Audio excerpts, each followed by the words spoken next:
Мына көп кісілер мысалы білмейтіндер шатысады. Мына Ақсуда бір Ақсора Көтентөбе тұр. Мына жақта бір мына жақта Көтентөбе деп. Сол білмейтіндерге айтайын. Мына біздің Көтентөбе атамыздың өзінің азан шақырып қойған аты Қойлыбай. Ал енді мына Ақсуда тұрған Көтентөбе Ақсора Көтентөбе. Ақсораның қызы бала көтере алмай қиналып жүреді.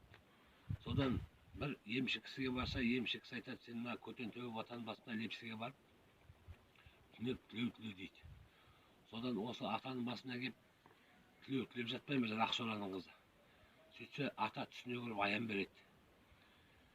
Бір ұл туасын, атын Көтентөбе деп қой, деп.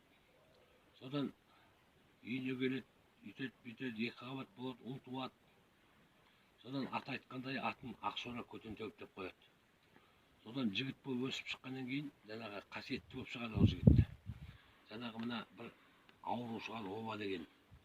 Сол оба деген аурудан бір ауыл бірақ қырылып қалады, өліп.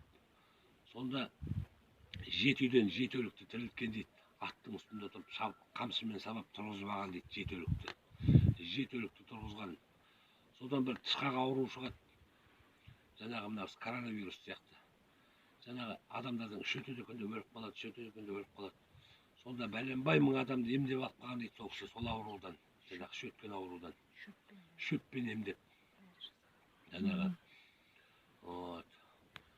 сол Ақсора қазір мына Жансүгірде ол мына біздің атаны, жаңағы мына кіші атаның өзі аянмен қойған, атын аян беріп қойдырған атын Ақсора Көтентөбе деп.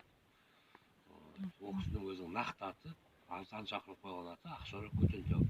Ал енді мына біздің Көтентөбе әулие атамыздың аты Қойлыбай. Бұл атамыздың төрт аты бар. Жаңа өзінің аты азан шақырып қойған аты Қойлыбай, Көтентөбе деп қалып қойған аты, Жаңалаш әулие деп Абылай хан қойған аты, келіндері Өрісті ата деп атаған.